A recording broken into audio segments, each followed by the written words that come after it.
Você já se perguntou por que tantas pessoas falam de prosperidade, mas tão poucas realmente vivem essa realidade em Deus?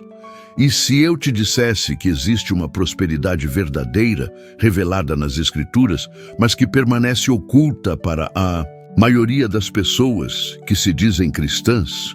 Que há um segredo divino, não uma fórmula mágica, mas um princípio espiritual que transforma não apenas a vida financeira de quem o descobre, mas todo o seu destino. E se esse segredo estiver ligado à forma como você honra a Deus em meio à escassez, às suas decisões quando ninguém está vendo e à sua obediência silenciosa nos detalhes mais invisíveis, o que você vai ouvir agora talvez mude para sempre sua forma de enxergar prosperidade. O mundo chama de sucesso aquilo que a Bíblia muitas vezes chama de perdição. Mas há um tipo de bênção que desce dos céus como chuva sobre a terra ressecada. E essa só alcança os que caminham segundo o coração de Deus. Muitos estão correndo atrás de riquezas que nunca vão alcançar. Outros estão tentando desbloquear portas espirituais com chaves erradas. Mas a verdadeira prosperidade, aquela que não traz dores, que sustenta a paz e gera frutos eternos, não é compreendida pelos olhos naturais. É revelada pelo Espírito. Neste vídeo, você vai descobrir qual é esse segredo que tantos ignoram. Vamos explorar juntos passagens da palavra que escondem princípios poderosos sobre fidelidade, provisão e honra. Você entenderá por quê há pessoas que oram tanto, mas não prosperam. E por que outras que vivem em aliança com Deus conseguem romper limites mesmo diante das maiores crises. Mas antes de começarmos este mergulho espiritual, quero te convidar a um gesto de fé. Escreva aqui nos comentários a frase: "Desejo ser rico em Cristo". Isso será mais do que um comentário. Será seu pacto público de que está pronto para buscar a prosperidade que vem de Deus, e não a que o mundo tenta te vender. E aproveite para curtir este vídeo. Quando você faz isso, o YouTube entende que esta mensagem é importante e começa a entregá-la a mais pessoas que também precisam ouvir isso hoje. Você estará, com um simples clique, se tornando um instrumento para espalhar a verdade do Evangelho. Que honra é poder contar com você nessa missão. Se ainda não está inscrito no canal, agora é o momento ideal. Pense nisso. Quantas pessoas hoje não têm uma igreja perto, não têm com quem conversar, não têm forças para orar e encontram nestes vídeos o único alimento espiritual da semana? Sua inscrição nos ajuda a manter esta luz acesa na escuridão que cresce ao redor. E agora, antes de abrirmos a palavra, deixa eu te contar uma última coisa. O ensinamento 9 de hoje, a revelação do Salmo 1, pode ser justamente a chave espiritual que vai abrir uma nova estação na sua vida. Uma estação de liberdade, clareza, direção e provisão. Não perca esse momento, porque ele será crucial. Vamos começar nosso estudo. Que o Espírito Santo fale com poder ao seu coração. 1. A promessa de provisão no deserto. O maná e a fidelidade de Deus.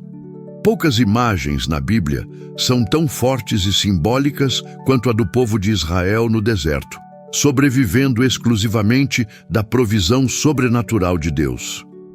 Nenhuma terra cultivável, nenhum comércio, nenhum sustento humano visível.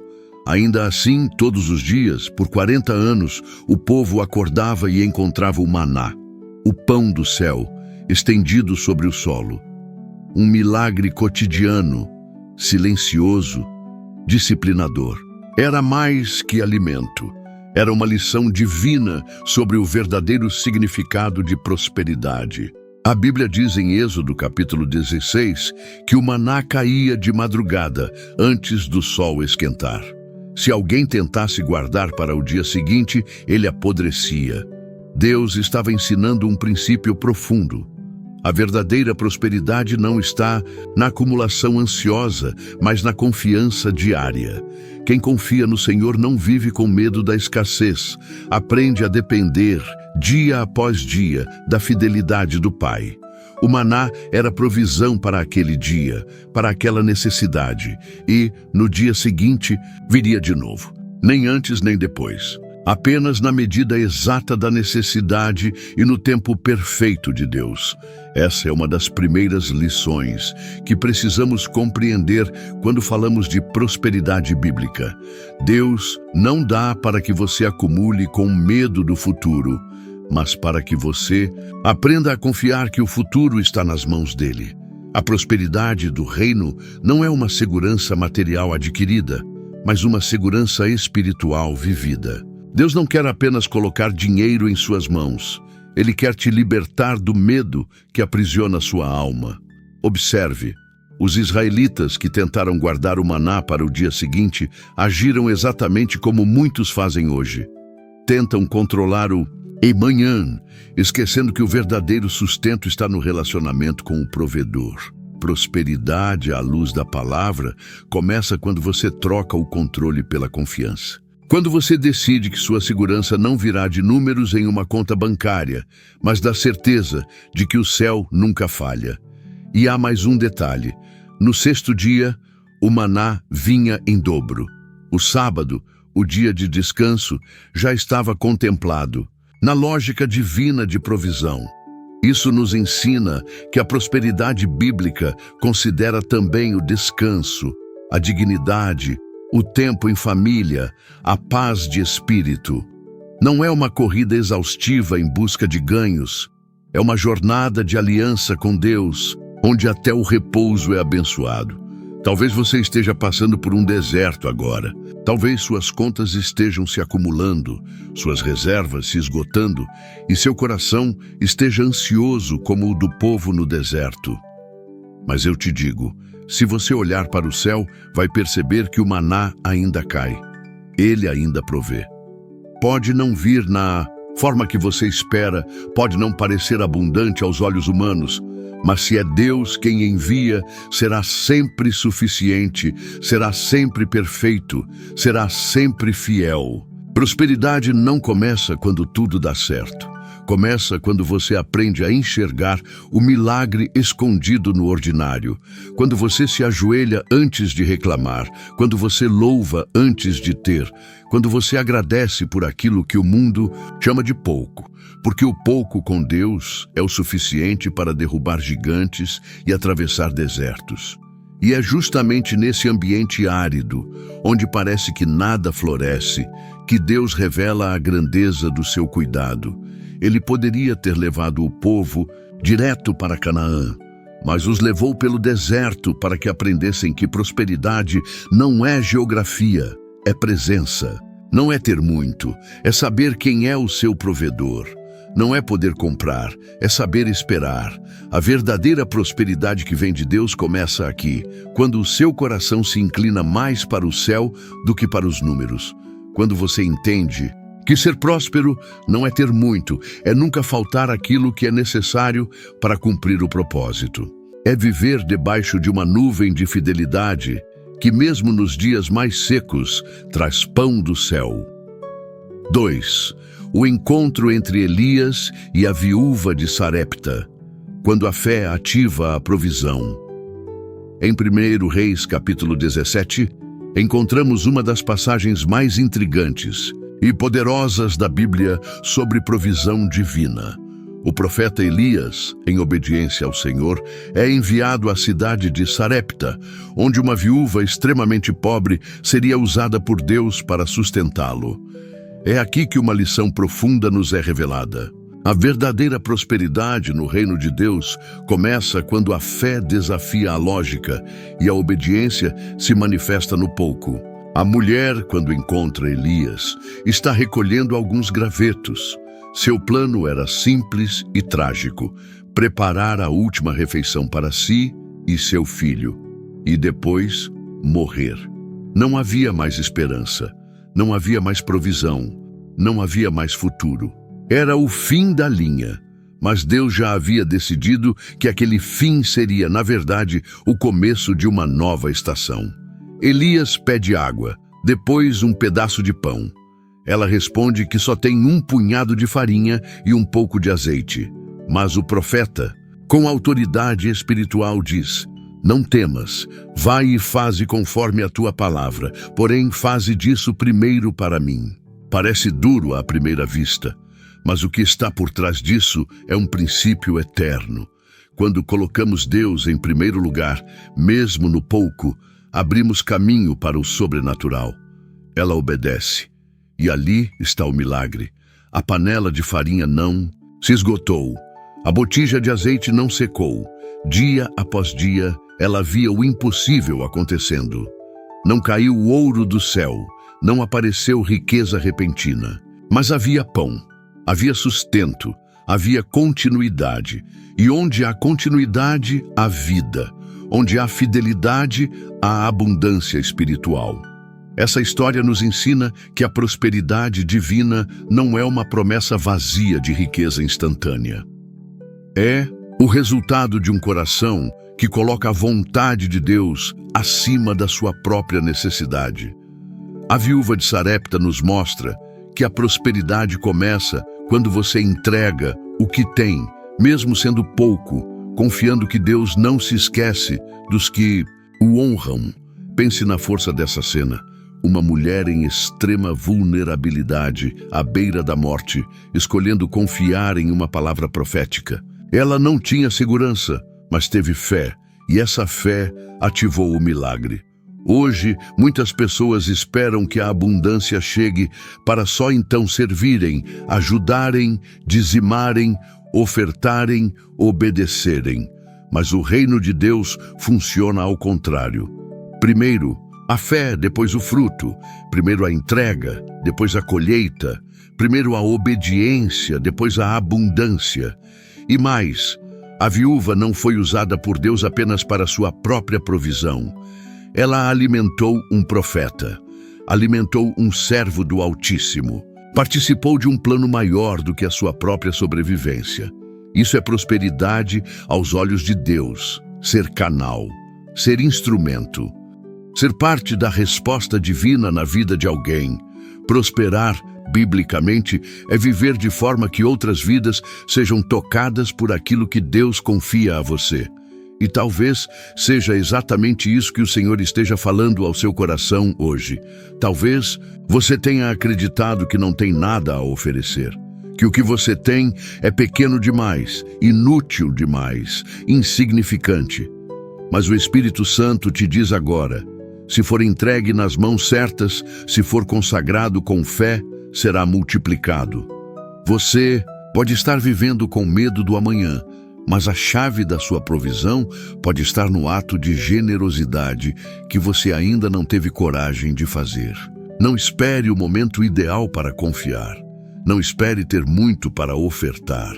Não espere entender tudo para obedecer. A viúva não entendeu. Ela apenas fez, e porque fez, viveu. E porque viveu, testemunhou. Deus está chamando pessoas comuns para viver milagres extraordinários. Mas os milagres não começam do lado de fora, começam no coração, começam no momento em que você decide colocar a palavra acima das circunstâncias. Começam quando você ouve a voz de Deus dizendo: não temas. Começam quando você se recusa a morrer em silêncio e escolhe viver pela fé. A farinha pode parecer pouca, o azeite quase nada. Mas se há fé, haverá pão. E se há obediência, haverá continuidade. Porque a verdadeira prosperidade que vem de Deus é sustentada não por cálculos, mas por promessas. E a promessa é clara: quem honra o Senhor com o que tem, será sustentado por aquilo que só o céu pode dar. 3. O jovem rico e o verdadeiro tesouro, quando o apego bloqueia a bênção. Entre todos os encontros de Jesus com diferentes personagens nos evangelhos, poucos são tão reveladores e desconfortáveis quanto o diálogo com o jovem rico, relatado. Em Mateus 19, Marcos 10 e Lucas 18. Era um homem justo, obediente à lei, respeitado, provavelmente generoso aos olhos da sociedade. Mas faltava-lhe uma coisa, e justamente essa coisa bloqueava sua entrada no reino dos céus. Ele se aproxima de Jesus com reverência e faz uma pergunta direta. Bom mestre, que farei para herdar a vida eterna? Jesus responde com a lista dos mandamentos.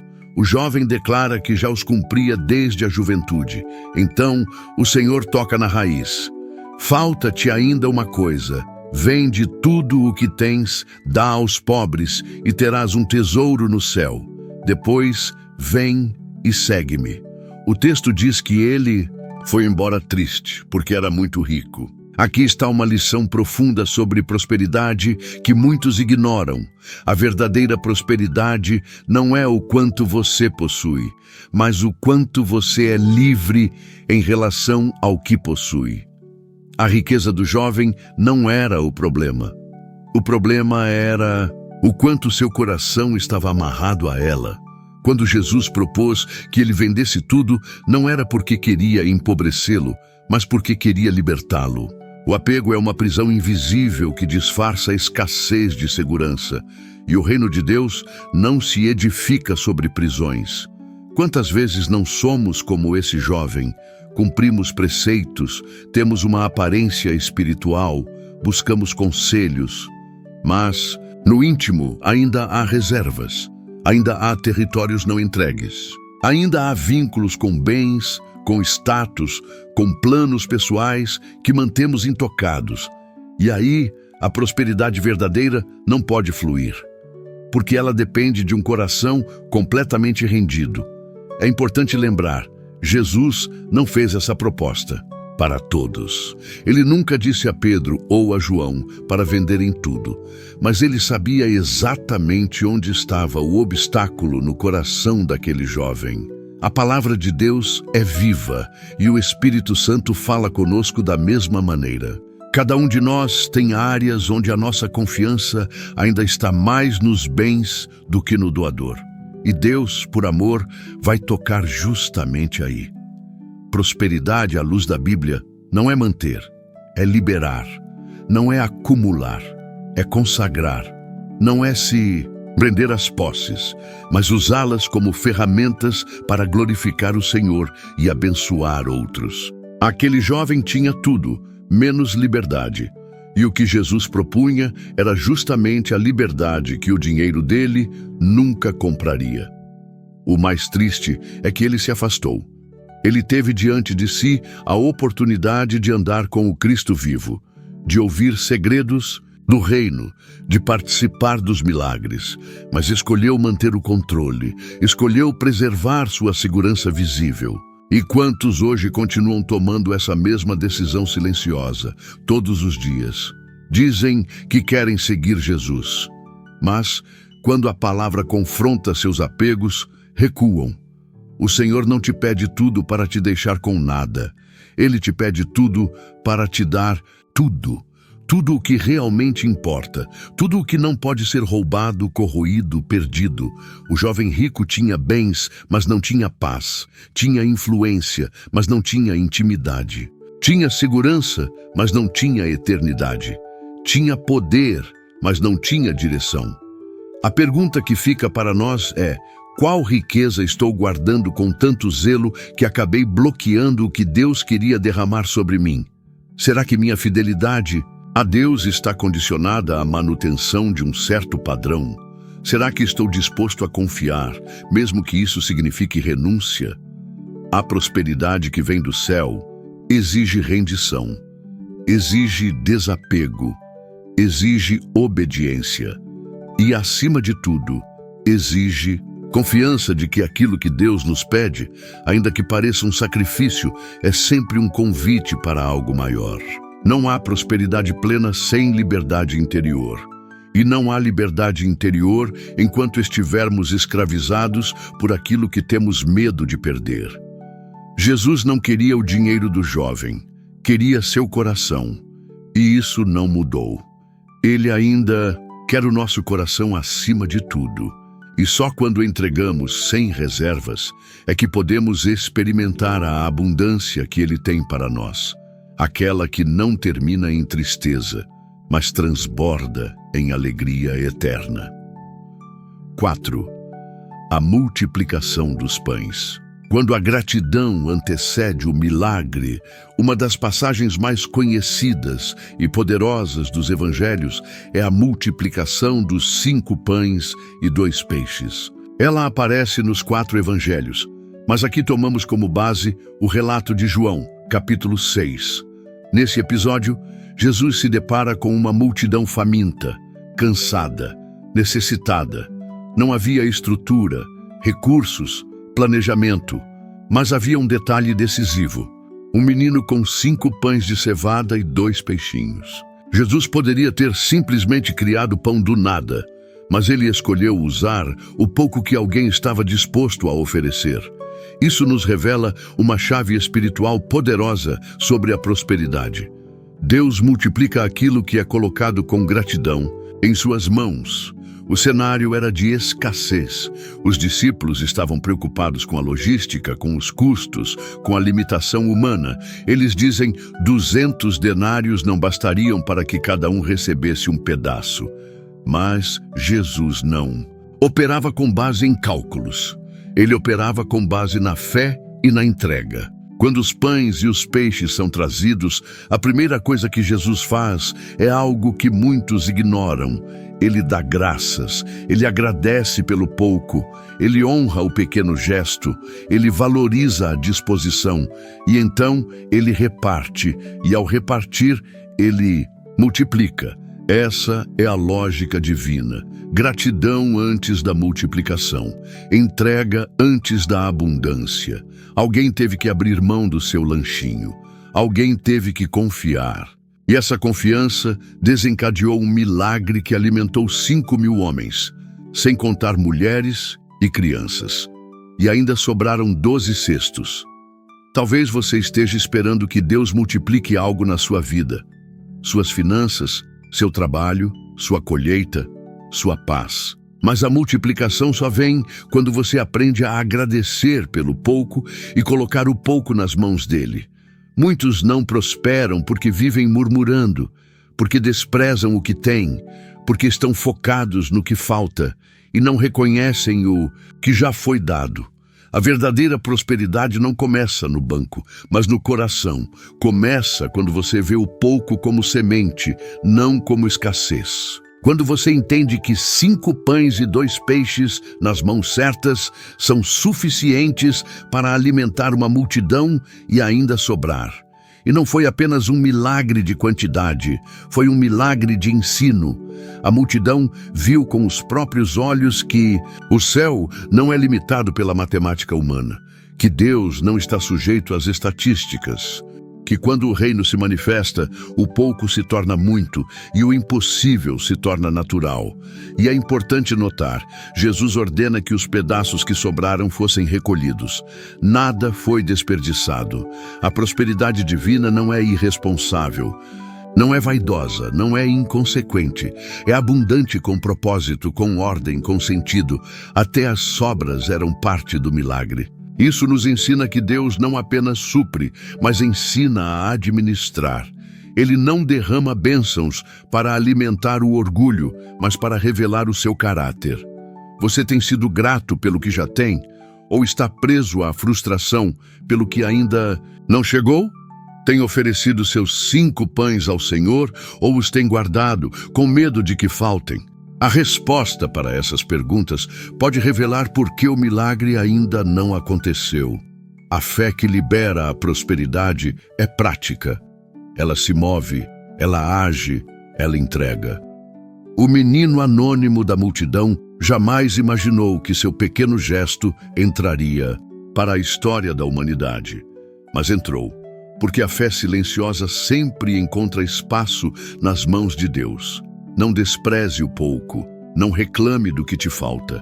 Agradeça, ofereça, confie, porque a verdadeira prosperidade que vem de Deus Começa com gratidão, cresce com generosidade e floresce na obediência. E quando Jesus toma algo em suas mãos, não há limites para o que pode acontecer. 5. O dízimo e a promessa de Malaquias. Quando a obediência destrava os céus, entre as passagens mais mencionadas e frequentemente mal interpretadas sobre prosperidade, está a poderosa exortação de Deus em Malaquias, capítulo 3. É um convite, mas também um alerta. É uma promessa, mas exige fidelidade. O Senhor, através do profeta, diz ao povo: trazei todos os dízimos à casa do tesouro, para que haja mantimento na minha casa, e depois fazei prova de mim nisto, diz o Senhor dos Exércitos, se eu não vos abrir as janelas do céu e não derramar sobre vós bênção sem medida.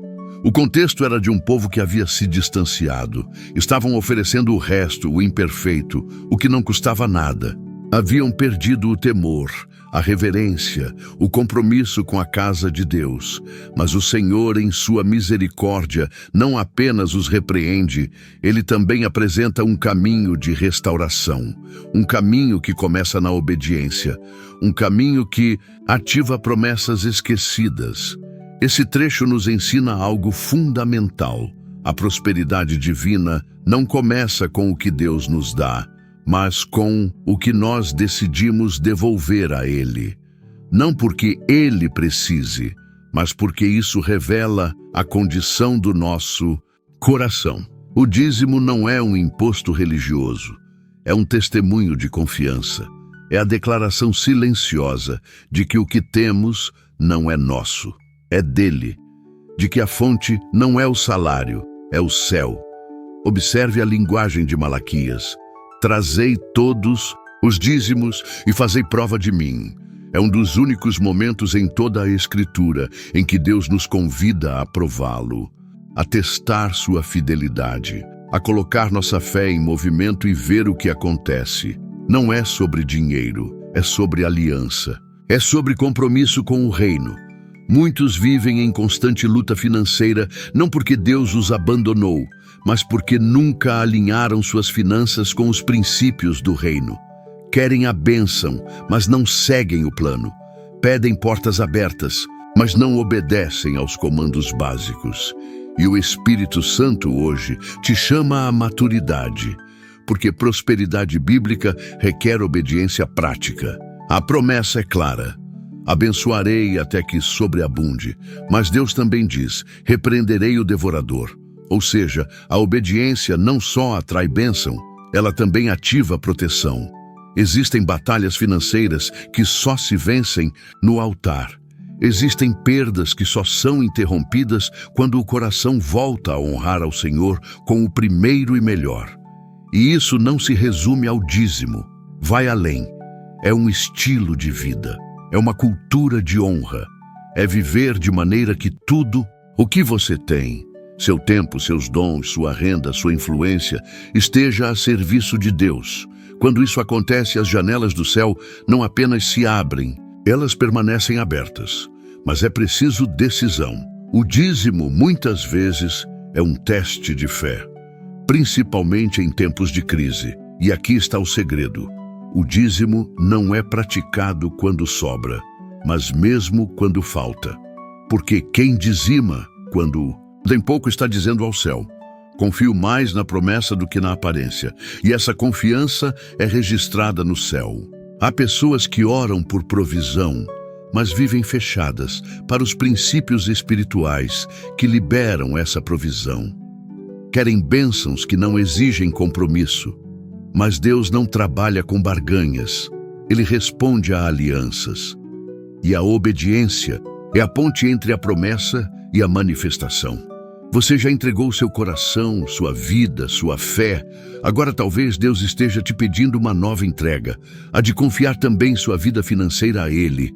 Não com medo, não por obrigação, mas por amor, por fidelidade, por gratidão. Porque o céu continua abrindo janelas e há bênçãos reservadas para aqueles que têm coragem de viver segundo os princípios eternos. Prosperidade não é um resultado automático. É uma consequência espiritual de um coração que honra, obedece e confia. 6. O servo fiel e o talento multiplicado. Quando o propósito governa a administração. Em Mateus capítulo 25, Jesus conta uma parábola que à primeira vista parece ser apenas uma lição sobre responsabilidade, mas que, na verdade, esconde um dos princípios mais profundos sobre prosperidade no reino de Deus, a parábola dos talentos. Nela, um homem prestes a viajar chama seus servos e lhes entrega diferentes quantidades de talentos, moeda de grande valor na época. A um dá 5, a outro 2, e ao terceiro apenas 1, a cada um segundo a sua capacidade.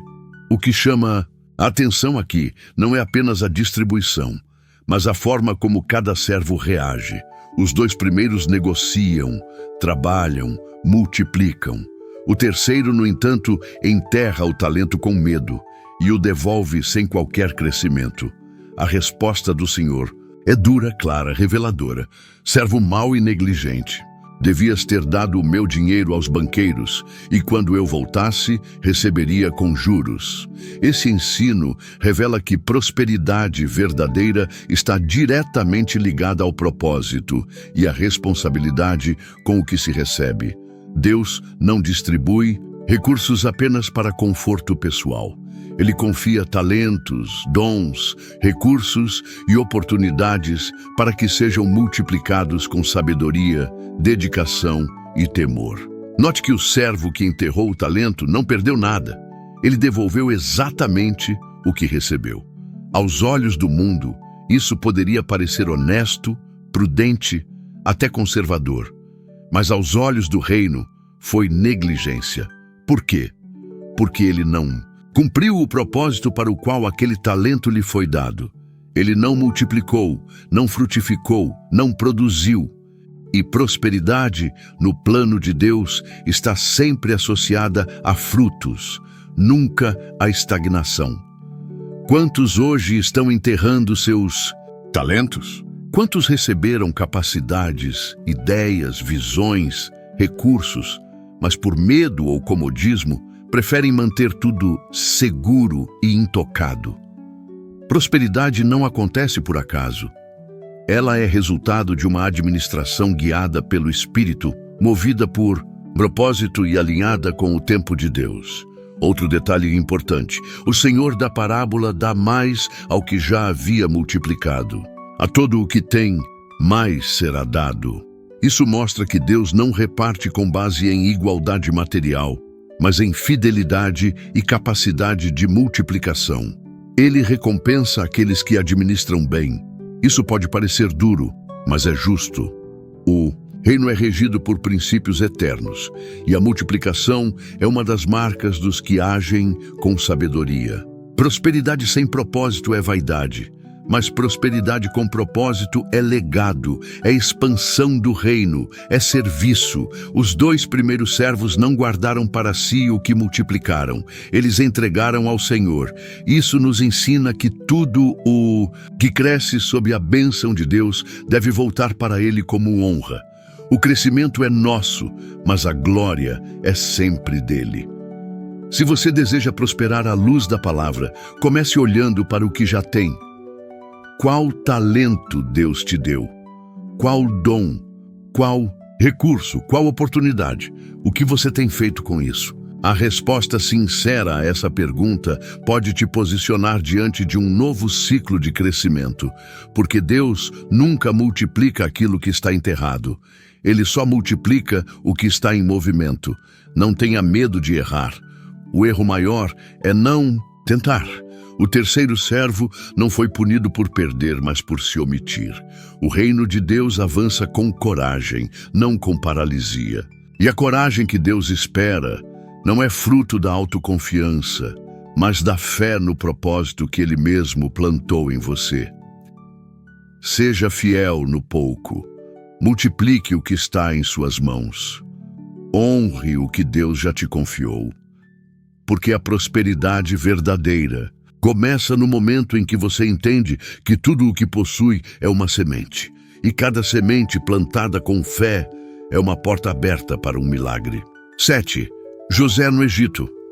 Quando a prosperidade é forjada no vale da humilhação, se há uma história que define o mistério da prosperidade no reino de Deus, ela é a de José. Um jovem que recebeu um sonho grandioso, mas que viu sua vida se tornar um ciclo de perdas, traições, humilhações e esquecimentos. José foi vendido como escravo, lançado numa cisterna, acusado injustamente, aprisionado e esquecido por aqueles que prometiam ajudá-lo. E, no entanto, a palavra declara: "E o Senhor era com José, e tudo o que ele fazia prosperava." Gênesis capítulo 39, versículo 2. Aqui está um dos maiores enigmas da prosperidade divina. Nem sempre ela se manifesta como conforto imediato, mas como uma presença constante que sustenta, capacita e prepara. José prosperava mesmo na prisão. Prosperava mesmo sendo escravo, porque a prosperidade verdadeira não está onde você está, mas com quem você está. E José estava com Deus. Essa história nos ensina que muitas vezes Deus esconde a prosperidade em ambientes que aos olhos naturais parecem fracasso. Ele usa o abandono para formar caráter. Ele permite a injustiça para trabalhar a humildade. Ele atrasa as promessas para purificar a motivação. Porque Deus não apenas entrega bênçãos, Ele forma administradores dignos delas. José não foi direto do sonho ao trono. Ele foi lançado no vale antes de alcançar o palácio, e nesse processo aprendeu a servir, aprendeu a interpretar sonhos dos outros antes de ver o seu realizado, aprendeu a ser fiel no pouco, no secreto, no invisível. A prosperidade verdadeira exige esse caminho oculto. Ela não nasce na vitrine, nasce na caverna. Talvez hoje você esteja se sentindo como José no cárcere. Você sabe que tem um chamado, você carrega promessas, você sente que há algo maior, mas nada ao seu redor confirma isso.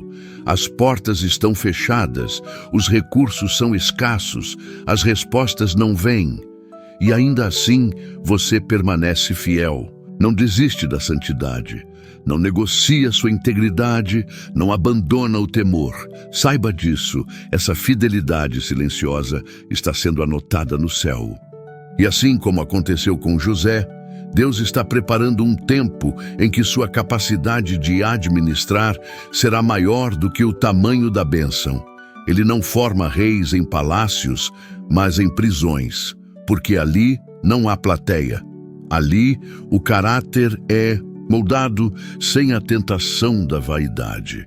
Quando Faraó sonhou e ninguém conseguiu interpretar, a memória de José foi ativada. E em um único dia, ele saiu da prisão para governar um império. Não foi sorte, não foi coincidência, foi cumprimento. E só acontece com quem passa pela forja. A prosperidade de José não era apenas pessoal. Ele foi usado por Deus para salvar uma nação inteira. Quando a prosperidade vem de Deus, ela tem propósito coletivo. Ela é resposta para muitos. É estratégia do reino. José se tornou canal de provisão para os que um dia o desprezaram. Isso também é prosperidade, não usar o poder para vingança, mas para reconciliação. E mais, o que parecia ter sido tempo perdido se revelou parte do plano. Cada etapa dolorosa o aproximava do seu destino. Cada injustiça preparava seu espírito. Cada aparente derrota o ensinava a governar com sabedoria. Prosperidade no reino é isso. Não é só o que você conquista, mas o que você aprende no caminho até a conquista. Se você está passando pelo vale, permaneça firme. O mesmo Deus que esteve com José está contigo. E quando chegar o tempo de manifestar a promessa, ninguém poderá impedir, porque o céu tem um relógio diferente, e quando a hora chegar, será impossível não reconhecer. Foi Deus quem fez. 8. A viúva dos tempos de Eliseu, quando a obediência multiplica o invisível. No segundo livro dos Reis, capítulo 4, encontramos outro encontro marcante entre o céu e a escassez. Uma mulher, viúva de um servo fiel do profeta Eliseu, se vê diante de uma crise desesperadora, endividada, pressionada por credores e prestes a ver seus filhos levados como pagamento. Ela não tem nada, pelo menos é isso que pensa. Mas Deus vê diferente. Quando Eliseu pergunta o que ela tem em casa, a resposta é simples, quase resignada. Tua serva não tem nada, senão uma botija de azeite. E é exatamente sobre isso que Deus decide agir. Essa passagem nos mostra que Deus nunca começa o milagre com o que falta. Ele começa com o que resta.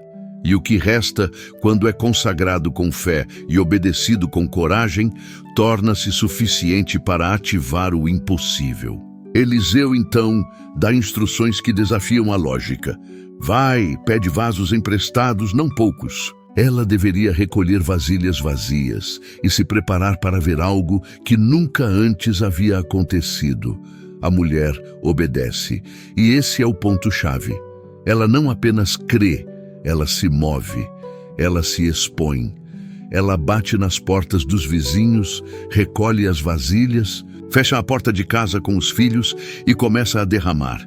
E o que era escasso, o que parecia inútil, o que antes não era suficiente, agora flui, preenche, transborda. Cada vasilha que ela enche é um lembrete de que Deus não age na passividade, mas na ação da fé.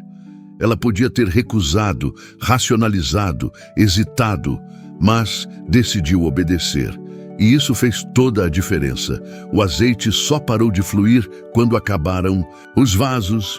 Isso nos ensina que o limite da provisão não está no céu, mas na nossa preparação, na nossa expectativa, na nossa fé ativa. E mais uma vez, vemos que a prosperidade de Deus não foi apenas um alívio momentâneo, mas uma transformação de destino. Com o azeite vendido, ela pôde pagar as dívidas e viver do restante. A escassez foi substituída por abundância. A ameaça de escravidão deu lugar à liberdade, mas tudo começou com um passo de fé em direção ao pouco que ela ainda possuía. Quantas vezes você já disse, eu não tenho nada? E se Deus te respondesse como fez com aquela mulher, o que você ainda tem em casa pode ser uma habilidade, um dom, uma ideia, uma semente esquecida, um recurso mínimo. Mas se for colocado nas mãos certas, se for movido por obediência, se for ativado com fé, o céu derrama azeite até onde houver espaço. A mulher não pediu ajuda ao rei, ao governo ou aos vizinhos. Ela foi ao profeta. E isso nos mostra que a direção certa é mais poderosa do que o apoio humano. Quando buscamos a orientação de Deus antes da solução aparente, Ele nos conduz por caminhos que nos libertam de forma completa e não apenas paliativa. E note um detalhe simbólico. O milagre aconteceu com a porta fechada. Não foi um espetáculo público, foi intimidade, foi fé no secreto, foi confiança sem plateia. A prosperidade verdadeira nem sempre começa com visibilidade. Às vezes, ela nasce entre lágrimas e oração, entre muros que só Deus vê. E justamente por isso é tão poderosa, porque foi gerada no altar da obediência. Se hoje você se sente pressionado por dívidas, por crises, por escassez, lembre-se desta viúva. Lembre-se que o azeite começou a fluir quando ela decidiu se mover. Quando ela parou de olhar para o que faltava e começou a valorizar o que restava. O milagre não está longe, ele pode estar dentro da sua casa, escondido naquilo que você ainda não percebeu como valioso. Consagre, obedeça, se mova. Porque a prosperidade que vem de Deus não depende de cenário favorável, mas de fé ativada. E quando a fé se une à ação, até o último fio de azeite se transforma em provisão abundante. 9. Salmo 1. A árvore plantada junto às águas. raízes que sustentam a prosperidade. A palavra de Deus abre o livro dos Salmos com uma promessa extraordinária. O Salmo 1 não começa com conselhos genéricos, nem com uma oração desesperada. Ele começa com um retrato, o retrato do homem que prospera aos olhos de Deus. Não é um empresário bem-sucedido, nem um governante poderoso. É um homem que medita na lei do Senhor de dia e de noite. Um homem cujas decisões espirituais definem seu destino terreno. Será como árvore plantada junto a ribeiros de águas, a qual dá o seu fruto na estação própria, cujas folhas não caem, e tudo quanto fizer prosperará. Essa é uma das definições mais claras de prosperidade bíblica. Não é velocidade, não é riqueza repentina, não é visibilidade, é profundidade. É ser como uma árvore com raízes fortes, escondidas, mas que sustentam um crescimento constante, saudável, frutífero e duradouro. Note que a árvore é plantada, não está solta, não está à deriva, não é passageira, está firmada num lugar. Isso nos ensina que prosperidade começa na permanência, no compromisso, na constância espiritual. Muitos querem crescer como árvores, mas vivem pulando de lugar em lugar, de fé em fé, de princípio em princípio. Mas Deus abençoa o que é plantado, o que tem raízes, o que não foge com o vento. E mais, essa árvore está junto aos ribeiros de águas. Ou seja, mesmo que não chova, mesmo que o tempo seja seco, ela continua nutrida. O ambiente pode ser árido, mas a fonte não seca. Isso revela que a verdadeira prosperidade independe do clima ao redor. O justo que confia na palavra, que tem comunhão com Deus, que se alimenta das águas do Espírito Santo, permanece frutífero até nos dias de escassez. E há outro detalhe precioso: ela dá fruto no tempo certo. Isso significa que prosperidade também tem a ver com discernimento de tempo. Não é apenas produzir, é produzir na estação correta. É entender que há períodos de plantar, de crescer, de esperar, até que chegue o tempo de frutificar. Muitos desistem no meio do processo porque não veem frutos imediatos. Mas o justo sabe que quem está plantado na palavra, mais cedo ou mais tarde frutifica, sempre. E suas folhas não caem, ou seja, a aparência não se deteriora, a vitalidade se mantém, a esperança não murcha. Enquanto os ímpios são levados como a palha pelo vento, o justo permanece. Porque seu sustento vem de uma fonte que o mundo não vê, e tudo quanto fizer prosperará. Essa promessa não é genérica, ela está condicionada à postura anterior. Meditar na palavra de dia e de noite. Prosperidade não vem por acaso. Ela nasce de uma mente e um coração mergulhados na verdade de Deus. Quando a palavra é prioridade, as decisões são sábias. E decisões sábias constroem destinos prósperos. Talvez você esteja tentando prosperar à força, correndo, lutando, acumulando e mesmo assim se sentindo vazio. Talvez o que Deus esteja te dizendo hoje é: planta-te, enraiza-te, mergulha na palavra, e eu cuidarei do resto. Porque há promessas que só se cumprem na vida de quem decidiu viver enraizado na verdade. Não se compare com outras árvores. Não inveje outros frutos. Permaneça, confie, espere. O rio está fluindo, e quem está plantado junto às águas nunca seca, nunca desiste, nunca cai. Prosperidade no reino não é correr mais rápido, é permanecer mais firme, e quem permanece, floresce. E 10. A igreja generosa de Corinto, quando a abundância se revela na generosidade. Em 2 Coríntios, capítulos 8 e 9, o apóstolo Paulo nos apresenta uma das expressões mais puras e inspiradoras da verdadeira prosperidade. A generosidade dos crentes da Macedônia e a exortação à generosidade dos coríntios. Diferentemente da mentalidade mundana, que enxerga a prosperidade como acúmulo e segurança pessoal, Paulo mostra que a prosperidade espiritual se manifesta quando alguém é capaz de repartir com alegria, mesmo em meio à necessidade.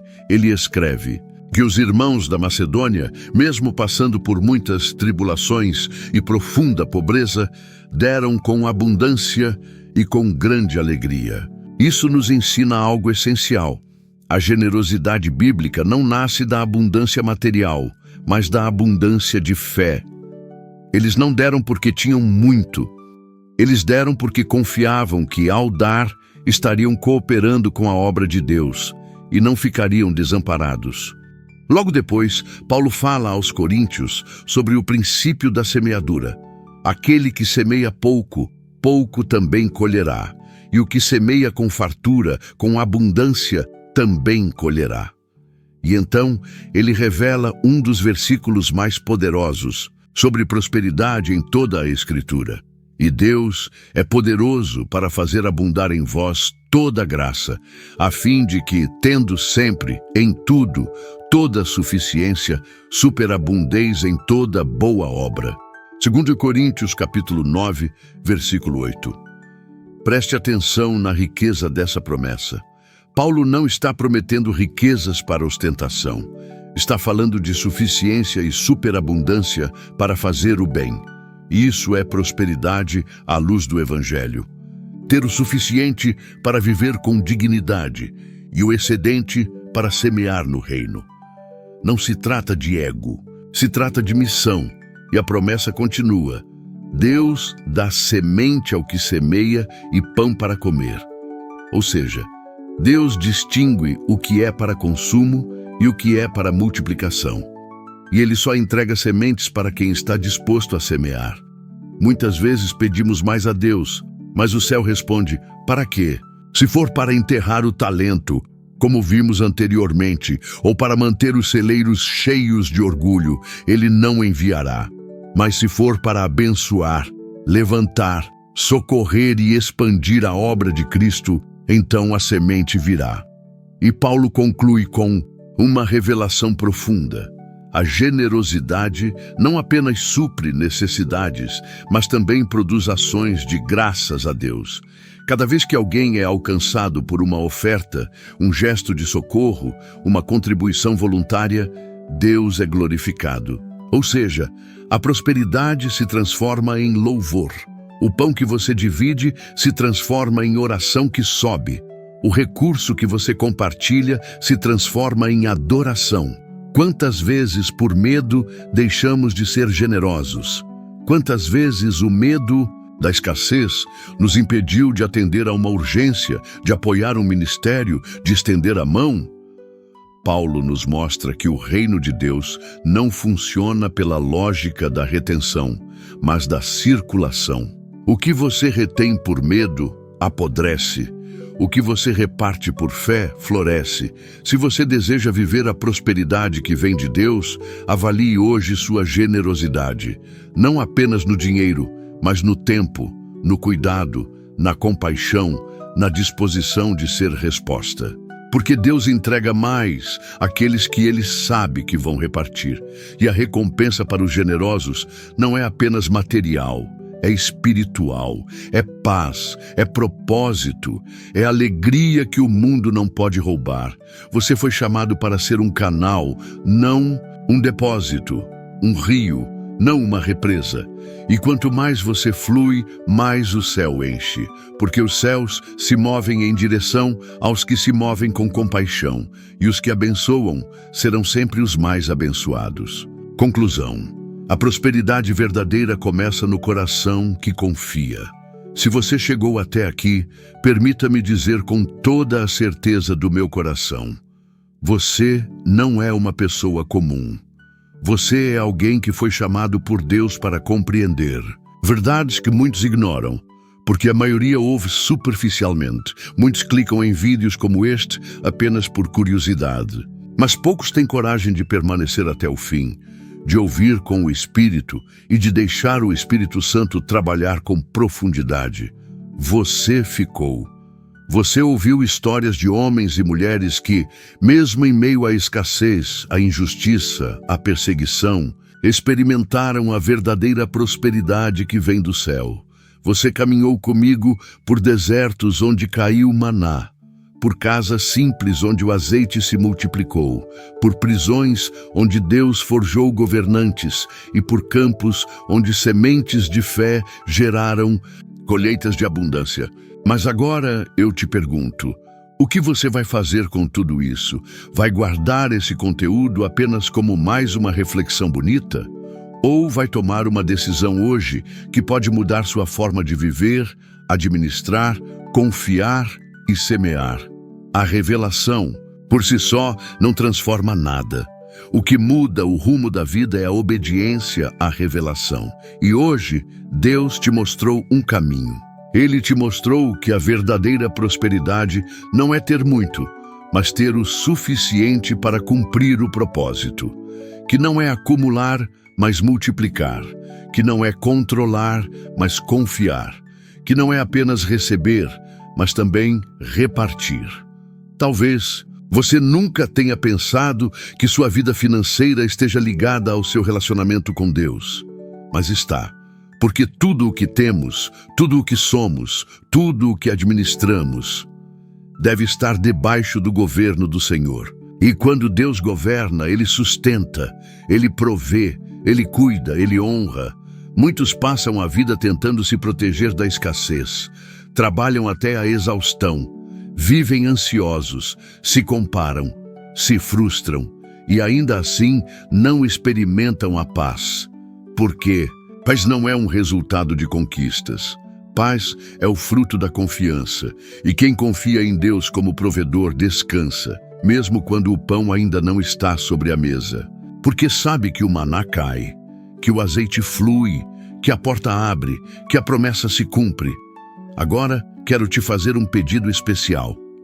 Se essa mensagem falou com você, escreva nos comentários a frase: "Eu escolho viver a prosperidade do reino". Essa declaração será o seu selo, o seu compromisso público, uma forma de dizer: Senhor, eis-me aqui, estou pronto para alinhar minha vida financeira com a tua vontade. E eu quero saber quem são os que chegaram até aqui, os que ouviram até o fim, os que foram tocados e transformados. E, por favor, não deixe de curtir este vídeo. Quando você faz isso, você não está apenas ajudando este canal.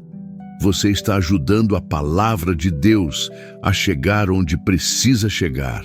O algoritmo do YouTube começa a mostrar este conteúdo para mais pessoas e você se torna parte ativa da evangelização digital. Isso é semear no reino. E quem semeia, colhe. Se ainda não está inscrito no canal, inscreva-se agora mesmo. Mas eu te peço que não faça isso apenas por hábito. Faça como um ato de fé, como alguém que entende que precisa estar cercado de mensagens que alimentem o espírito. Quantas pessoas hoje não têm uma igreja próxima? Quantas não têm um pastor, uma comunidade, uma voz que as fortaleça? Este canal é, para muitos, a única chama acesa no meio da noite. E você pode ajudar a manter essa chama viva. Compartilhe este vídeo com alguém. Envie no grupo da família, para aquele amigo que está passando por lutas financeiras, ou para aquele irmão de fé que precisa compreender o que é viver com propósito. Porque talvez através de você, a resposta que alguém tanto pediu chegue, e quando o vídeo acabar, não vá embora apressado. Não pule para outro conteúdo. Fique em silêncio por alguns minutos. Escute a música de fundo. Deixe que o Espírito Santo sedimente cada palavra no seu coração. Feche os olhos, respire fundo e diga: obrigado, Senhor, por cuidar de mim. Mesmo quando eu não percebo, Tu estás provendo. Mesmo quando não vejo saída, Tu já preparaste um caminho. Dedique algumas palavras de louvor ao Senhor neste momento. Agradeça pela provisão que já recebeu, pelas vezes em que não faltou, pelos livramentos invisíveis, pelas portas que Ele fechou para te proteger. pela sabedoria que está te concedendo agora para viver uma nova fase. A prosperidade de Deus é um convite, um chamado, um estilo de vida. E hoje, esse chamado chegou até você. Não pare aqui. Continue assistindo aos vídeos deste canal. Alimente sua fé todos os dias, porque a fé que se alimenta cresce, e a fé que cresce vence o mundo.